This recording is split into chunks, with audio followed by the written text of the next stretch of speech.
오늘부터 요한계시록을 함께 공부합니다. 레벌레이션. 네. 요한계시록은 성경 중에 엄연히 마지막을 장식하는 하나님의 말씀이죠. 그럼에도 불구하고 얼마나 많은 그리스도인들 사이에서 외면을 받고 있는가. 그 외면을 받고 있는 책, 그 요한계시록을 오늘 함께 공부하려고 합니다. 그들이 이렇게 요한계시록을 외면하는 이유가 있다면 인봉된 신비한 책이라 그리고 예언과 상징이 있어서 섣불리 건드릴 책이 아니라라고 하는 오해 속에서 그 속에 담긴 귀한 진리들이 있음에도 불구하고 이렇게 푸대접을 받고 있는 거죠. 정말 너무나 안타까운 일일 수밖에 없습니다. 그런데 실상 우리들 형편은 어떤가요? 우리들은 요한계시록의 귀중성을 잘 알면서도 사실은 사복음서나 다른 성경과는 달리 좀 어렵다는 생각을 갖고 있습니다.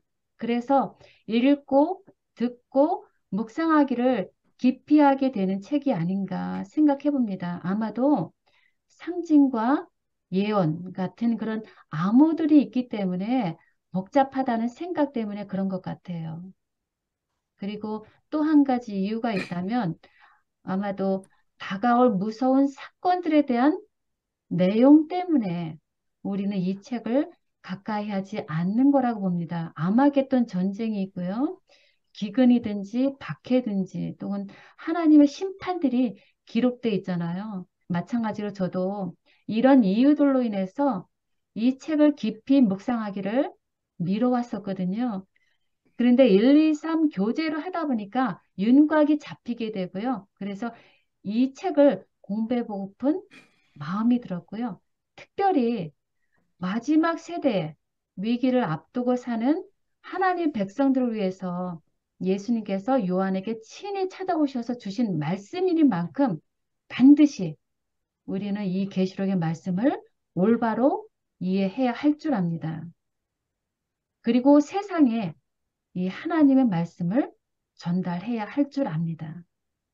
그래서 오늘은 인봉하지 말라 때가 가까우니라 라고 하는 교재 제목의 말씀과 요한계시록의 개요를 알아봅니다.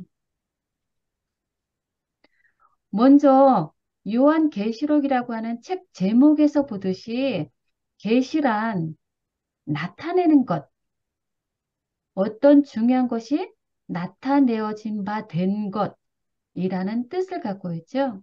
그래서 요한계시록은 인봉된 신비한 책이 아니고 오히려 열려진, 계시된, 공개된 책입니다. 예수 그리스도의 승리로 절정을 이루는 미래의 신비들을 벗기는 계시의 책입니다. 요한계시록이 하나님의 계시지만 사실 모든 성경이 다 하나님의 계시로 된 책이죠. 사람에게 보내는 모든 계시는 다 그리스도를 통해서 오고 그리스도를 집중해서 보여주잖아요. 그리고 그리스도께서 지금 이 요한에게 반모섬에 있는 요한에게 오신 것은 이 마지막 시대에 필요한 진리를 전하기 위해서 오신 거고요. 반드시 속히 될 일을 그에게 보여주시기 위함이었습니다. 그래서 요한계시록을 우리가 꼭 공부하고 연구해야 할 중요성을 우리가 성경에서 찾을 수 있다면 계시록 1장 3절에 있는 말씀이에요. 이렇게 말씀하죠. 이 예언의 말씀을 읽는 자와 듣는 있는 자와 자와 그 가운데에 기록한 것을 지키는 자는 복이 어떻다고요? 있다. 복이 복이 있다. 있나니 복이 있다라고 말씀하셨죠. 그 복이 있다고라 하시는 이유는 때가 왜요? 가까우니라. 때가 가까우니라. 가깝기 가까우니라. 때문입니다. 때가 가깝기 때문이에요. 그리고 이 말씀을 주신 이유는 예수님은 벌써 우리 마지막 세대에 요한계시록의 연구를 반대하기 위한 투쟁과 싸움이 있을 것을 미리 내다보셨기 때문에 우리로 하여금 이 말씀을 읽어라, 들어라, 그 가운데에 있는 것을 기록한 것을 지켜라 라고 미리 명령을 주신 것입니다. 그렇게 함으로 우리에게 복을 주시려고 하시는 것이 하나님의 속 마음이죠. 마지막 때 사는 우리들에게 복 주시기 위해서 주신 이 진리의 말씀이 바로 요한 계시록이라는 거죠.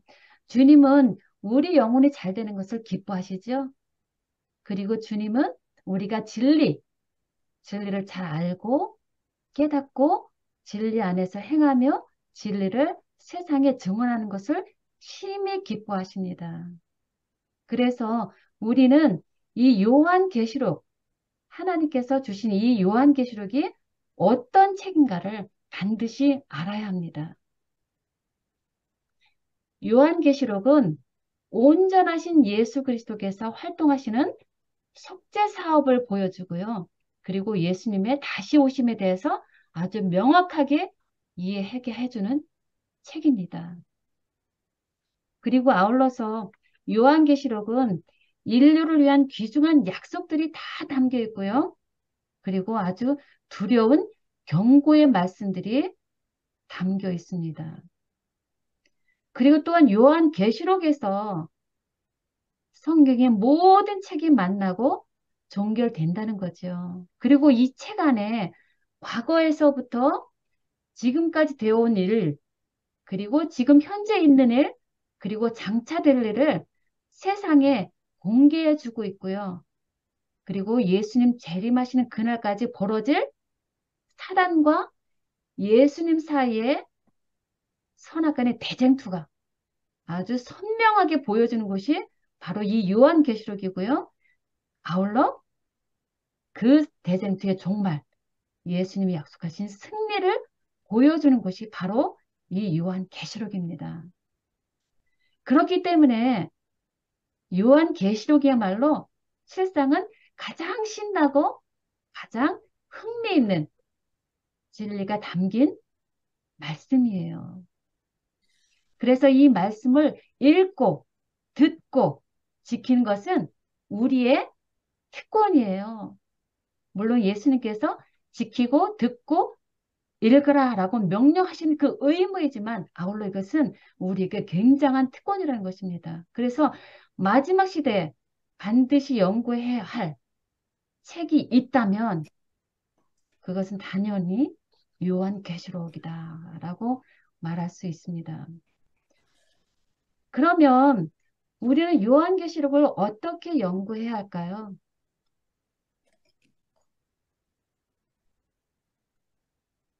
첫째, 우리는 세상 역사의 종말에 일어날 여러 사건에 관해서 하나님께서 사람들에게 주신 가장 귀중한 교훈을 담고 있는 이 요한계시록을 정말 열렬한 마음으로 기도하면서 연구를 해야 되겠다라고 하는 마음가짐이 절대적으로 필요합니다. 그 다음에 두 번째 연구 방법이 있다면 요한복음 5장 39절에 있는 말씀 기억하시죠? 너희가 성경에서 영생을 얻는 줄 생각하고 성경을 상고하거니와 이 성경이 곧 내게 내게 대하여 대하여 말한 것이니라. 증언하는 것이라 라고 하신 그 말씀대로 우리는 모든 성경을 예수 중심으로 성경을 묵상하고 연구하고 전달해야 하는 것입니다.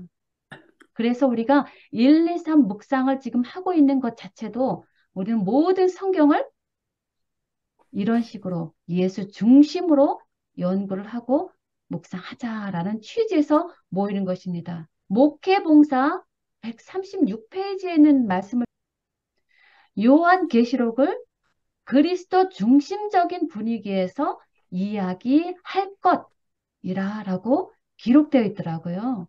그리고 어떤 주제를 논의할지라도 예수님만을 모든 소망의 중심으로서 요한계시록 속에서 높이도록 하라 라고 하는 명령의 말씀이 주어진 것을 제가 확인했어요. 그래서 참 기뻤고요.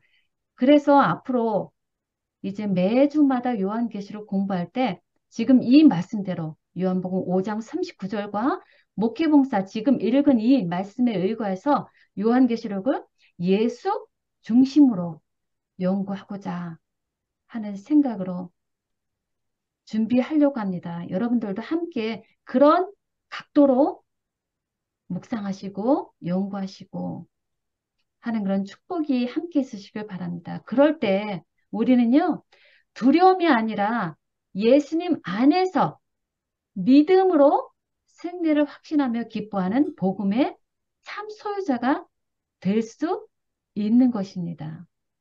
그럼 오늘은 아까 말씀드린 대로 책에 대한 개요를 좀 다루고요. 그리고 다음 주부터 일장을 나가는데요.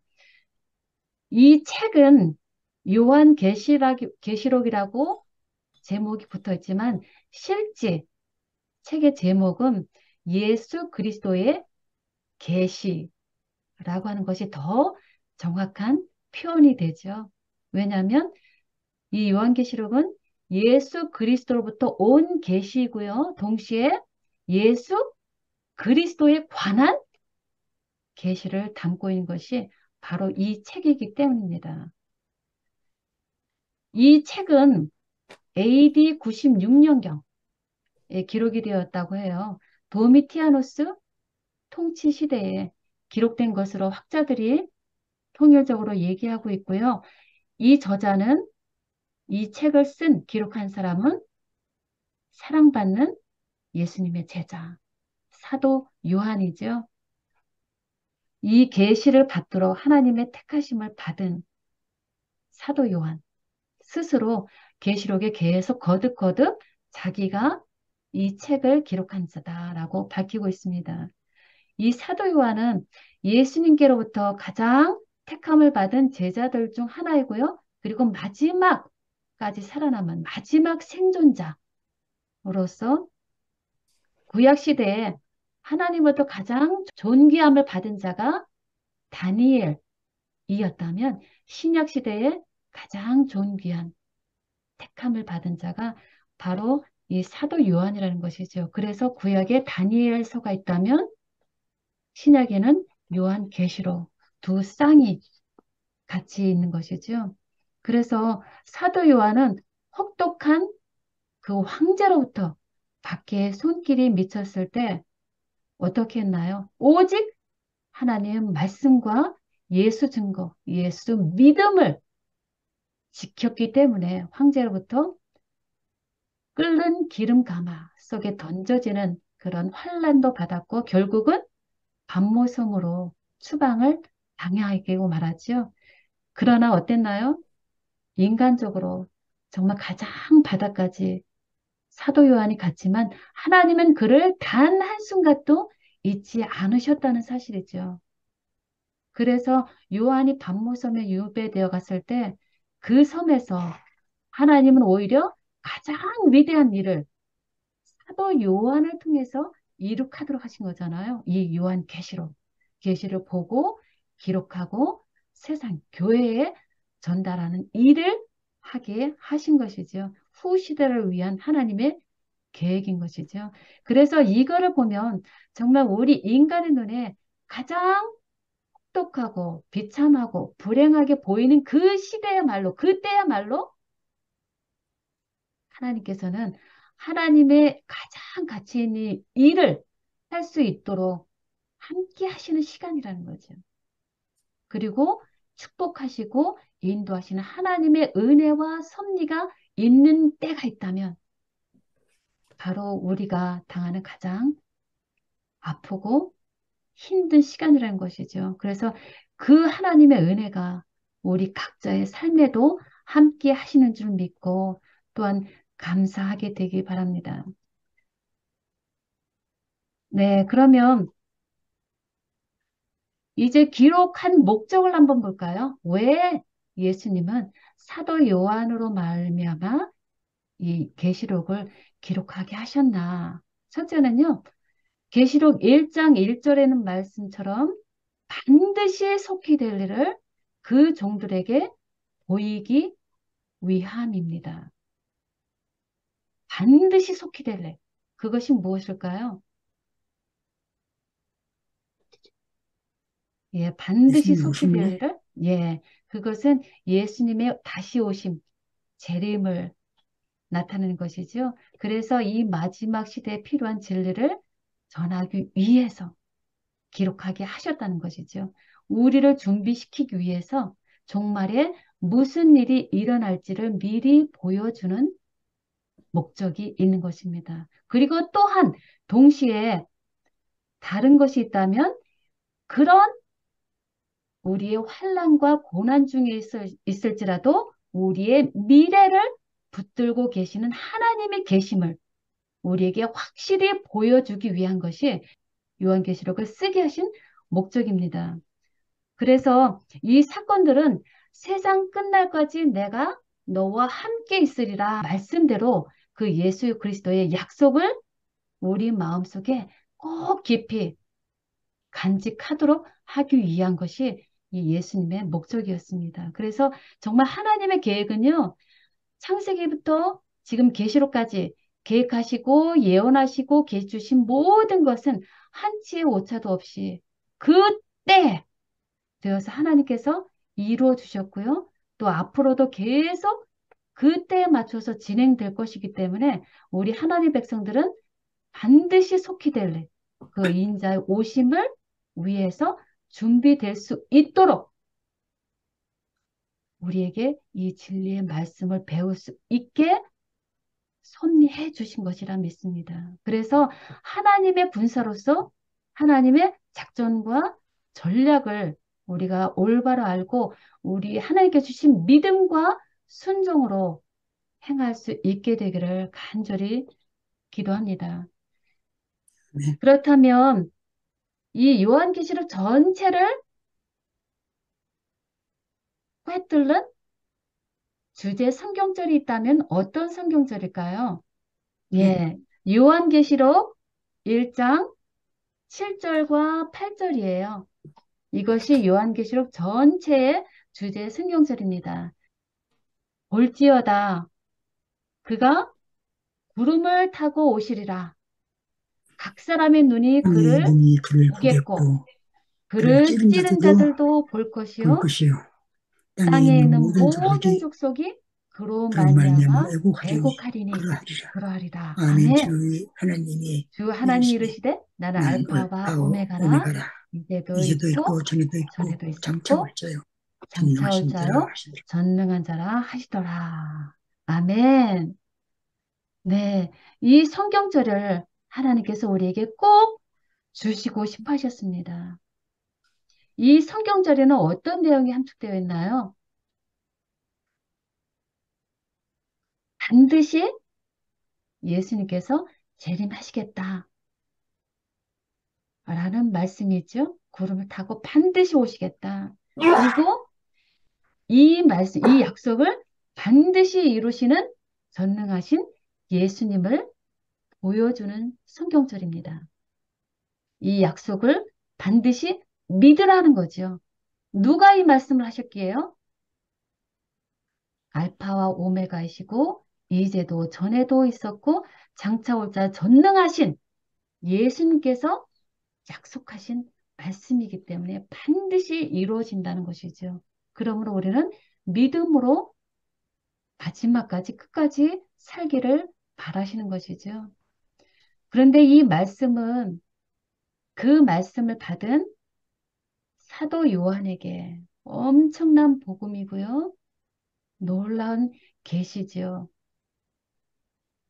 그러나 동시에 이 말씀은 우리에게도 복음이고요. 놀라운 계시입니다. 그리고 아울러서 예수님 재림하시는 그날까지 모든 하나님을 믿는 자들에게는 정말 놀라운 위대한 약속이 담긴 복음이자 계시입니다. 참으로 감사하죠. 이 말씀을 우리가 계속 암기하면 좋겠습니다. 그러면 요한계시록 전체를 내용을 우리가 지금 진행하고 있는 1, 2, 3 복음으로 한 문장으로 표현한다면 어떻게 표현할 수 있을까요? 첫째, 우리는 사단과 같이 멸망의 길로 갈 수밖에 없는 우리들의 상태를 먼저 보여줍니다. 예수님의 도움 없이는 멸망의 길로 갈 수밖에 없습니다. 그러나 우리를 사랑하시는 예수님께서 우리에게 말씀과 말씀 계명을 주셨고요. 예수 그리스도 증거를 주셨고요. 예수 믿음을 우리에게 허락하셨습니다. 그러므로 우리가 예수님을 믿게 될 때 하나님 계명과 예수 믿음을 가지고 살 때 우리에게는 구원의 길을 반드시 하나님께서 우리에게 확실히 주겠다라고 하는 것이 요한계시록 전체를 뭉뚱그릴 수 있는 한 문장의 복음이 될 수 있습니다. 그래서 다시 한번 읽어볼게요. 사단과 같이 멸망의 길로 가지 않도록 하나님의 말씀 계명과 예수 그리스도의 증거, 예수 믿음으로 말미암아 구원의 길을 하나님께서 우리에게 확실히 보여주는 내용이 바로 요한계시록이라는 것이죠. 그래서 우리는 멸망의 길에 서 있는 인간이었다면 지금은 구원의 길에 설 수 있도록 된 것입니다. 누구로 말미암아서요? 예수님으로 말미암아 가능한 것이죠. 그리고 요한계시록은 세상 마지막 때에 모든 인류를 끝까지 멸망으로 이끌어 가려는 사단의 정체와 활동을 홍보해 줍니다. 그래서 예수님이 요한에게 계시로 반드시 속히 될 일을 그 종들에게 보이시고 우리에게 알게 해주신 것이죠. 아모스 3장 7절에 말씀하셨잖아요. 주 여호와께서는 자기의 비밀을 그종 선지자에게 보이지 아니하시고는 결코 행하심이 없으리라 라고 선언하신 대로 지금 요한에게 미리 그 비밀을 우리에게 보여주신 것이죠. 하나님은 각 시대마다 그 시대에 필요한 기별들을 전해주셨죠.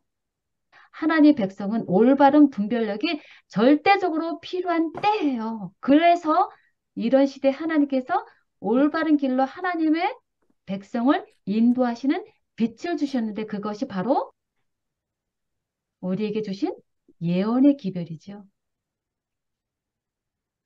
예언의 기별을 우리에게 주셨습니다. 그래서 데살로니가전서 5장 19절을 보면 성령을 소멸하지 말라. 예언을 멸시하지 말라라고 말씀을 하셨고요. 그리고 베드로후서 1장 19절에도 우리에게는 더 확실한 예언이 있어. 어두운 데를 비추는 등불과 같으니 날이 새어 샛별이 너희 마음에 떠오르기까지 너희가 이것을 어떻게 하라고요?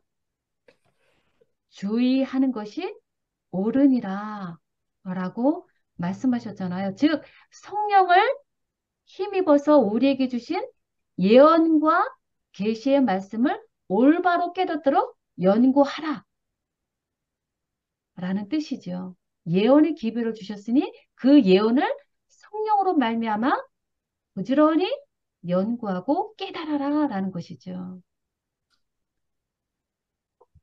그래서 그 말씀대로 요한계시록을 이제 전체 내용을 살펴보려고 하는데요.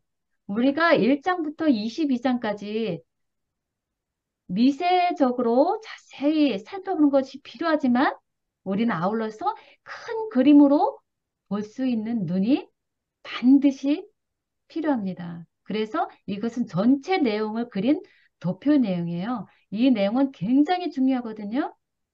첫 단추를 잘 끼워야지만 계속 올바로 나갈 수 있는 것처럼 이 도표를 보시면서 한눈에 계시록의 내용이 어떤지 그 윤곽 큰 그림을 잘 이해하고 또 이것이 마음에 새겨지기는 그런 시간이 되기를 바랍니다.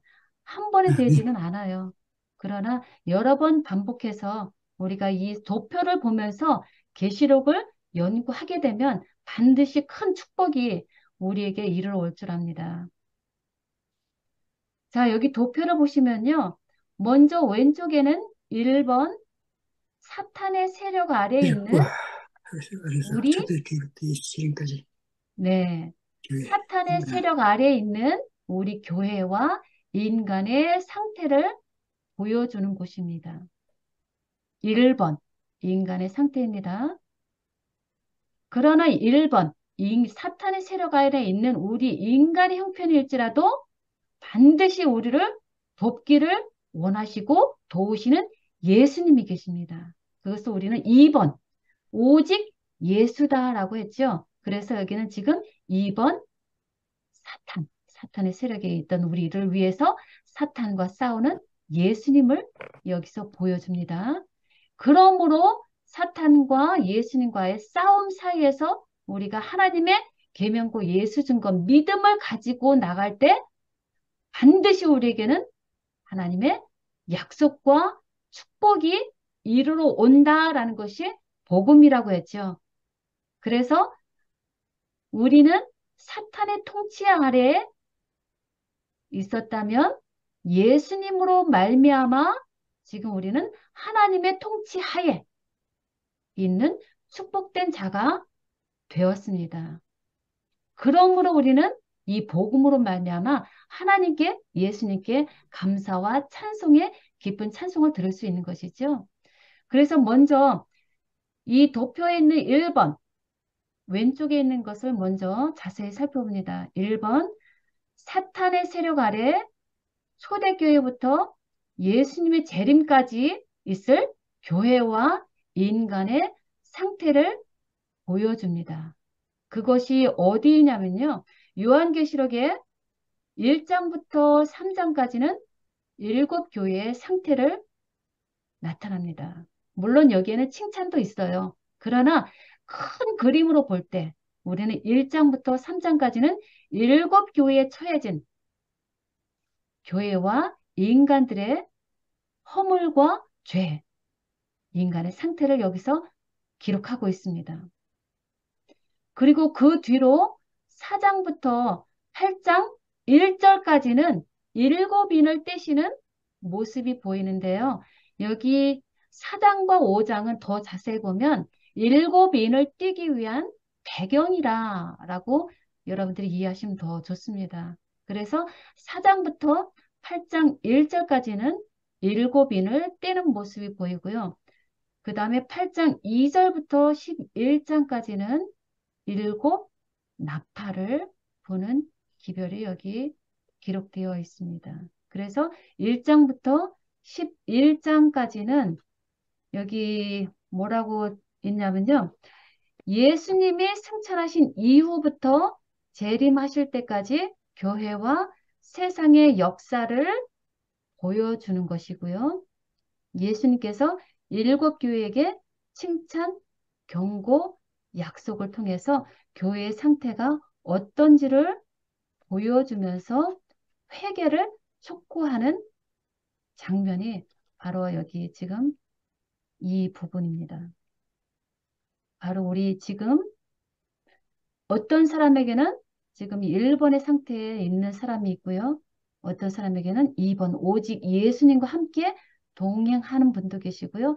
또 어떤 분은 하나님의 통치 아래서 하나님의 약속과 축복을 붙잡고 하나님께 영광과 찬송을 드리는 그런 자들이 있는 줄 압니다. 어쨌든 1번은 모든 인간이 처해진 사단의 세력 아래 있는 모습을 보여줍니다. 그와 반면에 이제 1번 사탄의 세력 아래 있는 이 자들이 성령의 도우심으로 이제 예수님께 나아와서 예수님을 믿고 살아갑니다.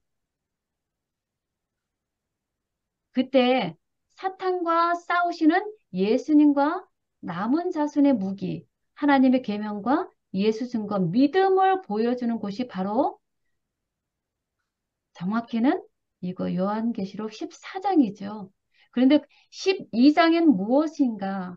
12장에는 선악의 대쟁투를 보여주는 배경을 보여주고 있고요. 그리고 13장에는 그 선악의 대쟁투를 벌인 사탄이 어떤 자인가 그 정체와 사탄의 전략을 보여주고 있습니다. 그래서 이 계시록 12장과 13장은 우리 인간과 교회가 어떻게 죄로 말미암아서 타락하고 사망에 처해졌는지 그리고 우리가 어떻게 고통과 고난과 고생에 처해지게 됐는지 그 원인을 보여주는 곳이 바로 12장, 13장이 되겠죠. 그래서 우리를 싸우기 위해서, 이 사탄과 싸우기 위해서 누가 계셔요? 예수님이 계신 것이죠. 그래서 이 사탄과 싸우는 예수님을 보여주는 것이 바로 지금 4장 영원한 복음인데요. 이 14장에서는 여기와 지금 반대되는 개념입니다. 남은 자손의 정체와 전략을 보여주고요. 사탄의 미혹에 처한 인간들에 대한 경고가 들어있고요. 그리고 사단, 짐승을 이기는 비결이 담겨 있습니다. 우리는 그 짐승을 이기는 비결이 무엇인가? 바로 하나님의 계명과 예수 믿음. 믿음이다라고 말씀하고 있습니다. 그래서 하나님의 계명과 예수 믿음을 지킬 때 우리는 알곡으로서 추수가 곡간에 들여지고요. 반면에 그렇지 않은 자들에게는 포도송이로서 영원히 멸망할 것에 대한 약속이 담겨진 것이 바로 요한계시록 14장인데 이것을 우리는 영원한 복음이다 라고 말씀하죠. 여기서 우리가 살펴볼 것은 요한계시록 12장 17절을 우리가 한번 펼쳐서 잠깐 살펴보기 원합니다. 요한복음 12장 17절 같이 펼쳐보시고요. 같이 눈으로 확인하면서 읽어보면 좋겠습니다. 요한계시록 12장 17절 어느 분 찾으셨으면 좀 읽어주시면 좋겠습니다. 12장 몇 절이? 12장 17절이에요. 17절이? 네. 용이 여자에게 분노하여 돌아가서 그 여자의 남은 자손 곧 하나님의 계명을 지키며 예수의 증거를 가진 자들로 더불어 싸우려고 바다 모래 위에 섰더라. 네, 감사합니다. 예, 지금 읽으신 이 성경절은 용이 여자에게 분노해서 하나님의 계명을 지키고 예수 증거를 가진 자, 남은 자손, 즉 남은 자손과 사단이 싸우기 위해서 지금 바다 모래 위에 섰더라라고 하는 선악간의 대쟁투가 그러면 싸움을 위해서 우리는 반드시 어떤 자세를 취해야 되는가?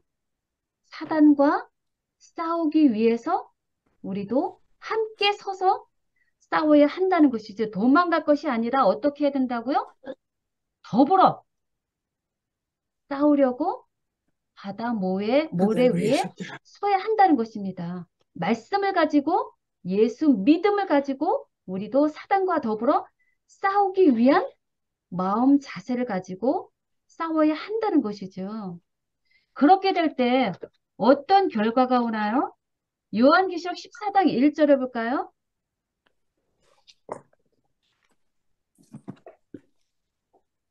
또 내가 보니 보라 어린 양이 시온산에 섰고 그와 함께 14만 4천이 섰는데 그 이마에 어린 양의 이름과 그 아버지의 이름을 쓴 것이 있더라. 내가 하늘로서 나는 소리를 들으니 많은 물소리도 같고 큰 내성도 같은데 내게 들리는 소리는 검은 고 타는 자들의 그 소리로 그 소, 그 소문고 타는 것 같더라. 아멘. 네, 감사합니다. 예, 금방 읽으신 요한계시록 12장 17절에는 사단의 선전포고에 대항해서 하나님의 계명과 예수 증거를 가지고 더불어 싸우려고 바다 모래 위에 서 있던 남은 자손의 모습을 기록하고 있다면 지금 읽으신 14장 1절에는 지금 어떻게 돼 있어요? 그들이 이제 우리가 예, 이제는 시온산에 어린 양과 함께 승리하여서 14만 4천으로 서 있는 승리한 모습을 보여줍니다. 그래서 하나님께 복종하고 사단 마귀에게 대적하게 될 때 반드시 하나님께서 우리로 승리하게 해 주심을 보여주는 말씀인데요. 이거와 동일한 약속의 말씀이 야고보서 4장 7절에도 있거든요.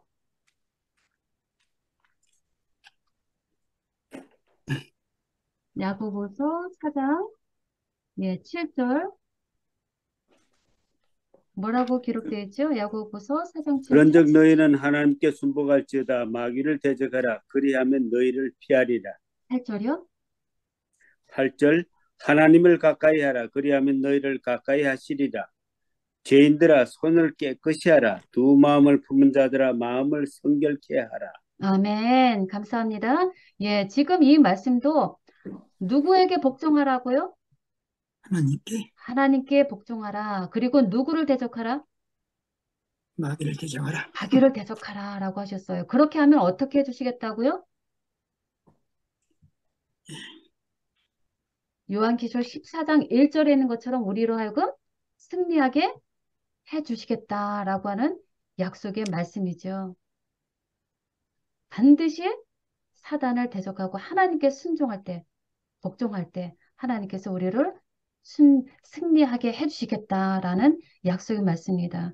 그래서 지금 도표에서 보시는 것처럼 요한계시록 12장과 13장과 14장은 요한계시록 중에서 가장 핵심이 되는 성경장이 되죠. 사단의 전략과 사단의 정체가 있다면 그에게 대항하는 영원한 복음을 주신 예수님이 계시고요. 더불어서 예수님을 믿음으로 세상에 나가서 영원한 복음을 전할 우리의 모습과 승리를 여기서 담고 있기 때문에 12, 13, 14장 이 성경장은 가장 중요한 장이고요. 이것을 우리는 2번 오직 예수의 기별이다라고 우리가 말할 수 있습니다. 그렇게 될 때 우리는 더 이상 사다의 통치가 아니라 하나님의 통치 하에 놓이게 된다는 것이죠. 이것이 바로 하나님께서 우리에게 주시고자 하는 하나님의 약속과 축복이죠. 이것은 정말 우리에게 주시고자 하는 영광과 찬송입니다. 그런데 여기에는 두 부류의 모습이 보이게 돼요. 하나님의 약속인데요. 두 부류의 갈라진 약속이 보입니다. 먼저 첫째는 계시록 15장, 16장에는 일곱 재앙을 기록하고 있고요. 그리고 17장부터 19장까지는 바벨론의 바벨론의 심판, 심판과 멸망. 멸망을 약속하셨습니다. 그리고 그 약속대로 20장에는 죄악과 누가 소멸이 되죠? 사탄이 사단이 소멸됩니다. 사단과 제약이 다 악인이 끝나는 거예요. 소멸되는 것이죠. 그래서 요거는 물론 나쁜 의미지만 죄악을 심판하시는 하나님의 약속이에요. 죄악을 심판하셔서 결국은 영멸하시겠다라고 하는 약속이죠. 그래서 15장과 20장까지 전체가 사탄을 멸망시키겠다라고 하는 하나님의 강한 결단과 약속이에요. 그래야지만 하나님을 믿는 의인들에게는 기쁜 소식이 되는 것이죠. 그래서 요 15장과 20장까지 사탄 멸망시키고자 하는 하나님의 약속이 있고요. 그와 반해서 하나님의 약속을 신실하게 지킨 자들에게 주어지는 하나님의 약속과 축복은 그야말로 영광과 찬송이죠. 21장, 22장 너무나 아름다운 장면이죠. 이곳에 창세기 새하늘과 1장, 2장 신라고 새하늘과 새 땅, 그 다음에 에덴을 회복시키셨다. 재창조하시고 의인의 승리와 보상을 주시는 정말 창세기 1장, 2장에서 우리가 잃어버렸던 신라권, 에덴 동산이 완전히 새롭게 회복되는 영원한 복음이 이룩되는 그 모습을 여기서 계시록에서 여기 마지막으로 다뤄주고 있죠.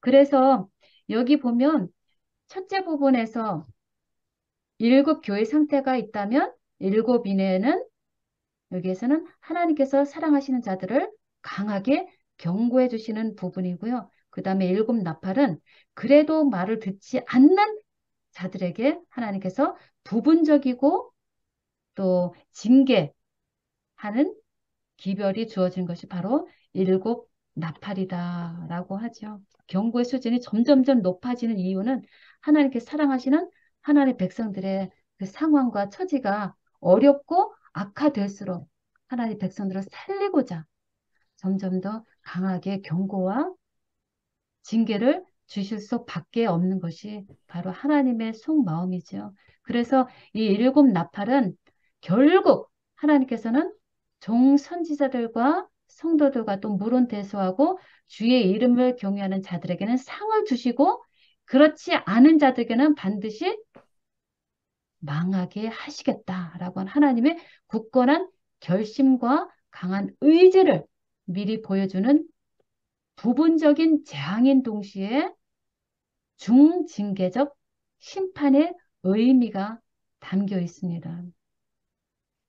이렇게 사랑하는 자식을 어떻게든지 살려주시려고 우리에게 영원한 복음을 주시고 그리고 어린 양과 함께 승리의 시온산에 설 수 있는 남은 자손의 정체성과 사명을 알려주시는 예수님의 마음을 우리는 영원한 복음에서 꼭 찾아보아야 합니다. 그리고 이 셋째 부분 선악의 싸움이 맞춰지는 곳이죠.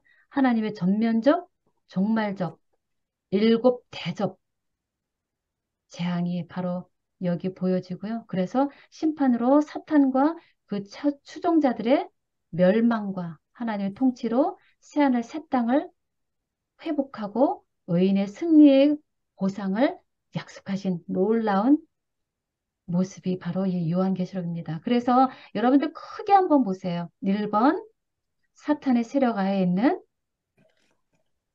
교회와 인간의 상태. 그럴지라도 예수님은 우리를 사랑하셔서 선악의 대장틀을 벌인 사탄 정체를 반드시 똑바로 알아라 라고 하시면서 영원한 복음을 우리로 하여금 깨닫게 하시고 세상에 전하게 하셔서 함께 우리로 하여금 그들로 하나님의 복음 안에 설 수 있도록 우리에게 주어진 계명이 있고요. 그렇게 함으로 함께 하나님의 통치 안에서 새하늘 새 땅, 에덴 회복과 재창조함으로 의인이 주는 승리의 보상을 받기를 바라시는 하나님의 속마음, 이 세 가지 관점, 사단, 그러나 예수님을 말미암아 하나님의 통치 아래 반드시 있게 하시고자 하는 하나님의 속마음 관점으로 여러분도 꼭 이해하시고 이 도표를 계속 자주 묵상해 보시면 좋겠습니다. 예. 그러면 요번에는 요한계시록을 한마디로 말하자면 내가 본 것과 지금 있는 일과 또 장차 될 일을 기록한 것이잖아요. 그것이 바로 요한계시록 1장 19절인데 그 요한계시록 1장부터 22장까지 전체 내용을 이번에는 한 문장으로 줄여서 써볼 수 있는데요. 아까 그 도표 들으셨기 때문에 조금 더 이해가 쉬울 줄 압니다. 첫 번째는 우리는 개인, 교회, 세상의 상태를 이거를 일곱 교회라고 보면요. 이 우리 세상의 상태를 강한 경고와 징계적 재앙 가운데서 예수님께서 준비된 하나님의 종들을 통해 영원한 복음, 새 천사의 기별, 하나님의 계명과 예수 믿음으로 말미암아 땅에 거하는 자들 곧 여러 나라와 족속과 방언과 백성들 중에서 한 영혼이라도 더 사탄의 죄에 참여하지 말고 종마적 심판, 즉 일곱 대접 재앙을 받지 않게 해서 어떻게든지 새하늘 새 땅으로 데려가시겠다 라고 하는 것이 정말 우리에게 주신 기쁜 영원한 복음이라는 것이죠. 그래서 우리 개인, 교회, 세상의 상태에게 주어진 일곱 교회, 일곱인, 일곱 나팔을 통해서 예수님께서 하나님 계명과 예수 믿음으로 말미암아 새하늘 새 땅으로 반드시 데려가시겠다 라고 하는 기쁜 영원한 복음 소식이 바로 요한계시록을 한 문장으로 함축했을 때 우리가 할 수 있는 말씀입니다. 그래서 하나님은 우리를 어떻게 해서도 위로하고 얼르고 달래고 그것도 모자라서 당신의 독생자까지 우리를 위해서 보내시고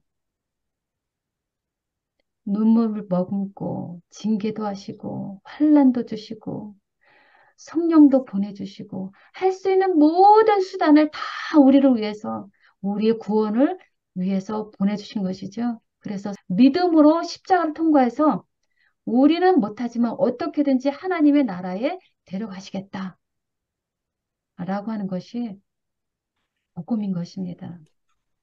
그래서 성경 속에 있는 모든 환난과 아픔과 이런 것들은 우리가 죄악으로 인해서 죄악된 상태도 보여주지만 또 한편으로 우리를 어떻게든지 살리기 위해서 주시는 하나님의 환난, 사랑의 환난과 고난과 시련도 함께 기록하고 있죠. 그렇게 해서라도 어떻게 해서라도 우리를 구원코자 하시는 하나님의 마음을 우리는 반드시 성경 전체를 통해서 확인해야 하는 것이죠. 창세기부터 요한계시록까지. 그래서 우리를 위해서 생명까지 주시는 그 엄청난 사랑으로 예수님께서 먼저 십자가를 지셨으니 누구든지 나를 따라오려거든 자기를 부인하고 자기 십자가를 지고 나를 따라오라 라고 명령하시죠. 하나님은 우리를 위한 모든 구원에 필요한 모든 것들을 주셨지만 이제 우리 편에서 필요한 것은 우리도 이제 우리 자신을 부인하고 자기 십자가를 지고 예수님을 따라오라는 것이죠. 그래서 하나님은 우리 모두를 성령의 인침으로 거듭나게 한 다음에 하나님의 나라로 데려가시겠다라고 하는 그 하나님의 사랑을 우리는 매 순간 묵상해야 될 줄 합니다. 정말 이제 마지막 때가 됐는데요. 지금 성경, 우리 요한계시록을 공부하고 있잖아요. 가장 필요한 적절한 때에 하나님께서 우리로 요한계시록을 공부하게 하셨는데요. 아까 말씀드렸다시피 성경의 마지막 책, 이 요한계시록은 단순히 다가올 무서운 사건들을 예언하는, 계시해 주는 책이 아니라는 것을 우리는 더 깊이 이해해야 할 줄 압니다. 오히려 이 책은 누구를 계시해 주는 책이에요? 예수님이 예수 그리스도를 계시해 주는 책이라는 것이죠. 그래서 이 책은 이 책 외에 어느 곳에서도 발견할 수 없는 그리스도의 모습을 찾아볼 수 있는 복음 중에 복음이라는 것이죠. 그래서 요한계시록은 그리스도를 역사의 알파와 오메가, 시작과 끝이요, 처음과 나중이라 라고 가르치고 계시고요. 예수님 자체가 바로 요한계시록의 내용 자체라는 것입니다. 처음부터 끝까지가요. 그래서 성경의 마지막 책, 이 요한계시록은 예수 그리스도의 복음이고요. 곧 온전한 의미의 복음인 좋은 소식을 그 속에 담고 있는 책입니다. 그러나 그 좋은 소식이 아무리 성경에 담겨 있을지라도 모든 사람이 복을 받는 것은 아니죠. 누가 복을 받나요? 지금 여기 띄어진 말씀대로 같이 읽어볼까요? 복 있는 사람은 예수님을 예수님을 사랑함으로 사랑함으로 당연히 여호와의 예수님의 율법을 율법을 묵상하는 자이고 주야로 묵상하는 묵상하는 자이고 자입니다. 그것이 바로 여호수아 1장 8절의 말씀이고요. 시편 1장 2절에 있는 말씀이죠. 특별히 마지막 시대에 요한계시록을 읽고 듣고 지키는 자가 무엇이 있는 사람이라고요? 복 있는 자. 복 있는 자다. 라고 요한계시록 1장 3절에도 말씀했고요. 마지막 책에 마지막 절에 22장 7절에도 처음과 끝에 그렇게 기록하고 있습니다. 반드시 요한계시록을 읽고 듣고 지켜라 라는 명령의 뜻으로 우리는 이해하셔도 됩니다. 이 요한계시록 사건들을 우리 이제 계속 살펴볼 텐데요. 요한계시록 사건들은 속히 일어나야 한다라고 말씀하셨고요. 그 날이 언제일지 우리는 알지는 못합니다. 그러나 우리는 요한계시록 속에 있는 위대하고 엄숙한 진리를 우리는 확실히 깨달아야 하고요. 세상 사람들에게 전파해야 합니다. 아무쪼록 요한계시록을 올바로 배워야겠다라고 하는 결심으로 끝까지 마칠 수 있도록 성령님의 인도하심과 또 하나님께 복받기에 합당한 자로 설 수 있게 복을 우리 모두에게 내려주시기를 간절히 기도하면서 오늘 말씀 마치도록 하겠습니다.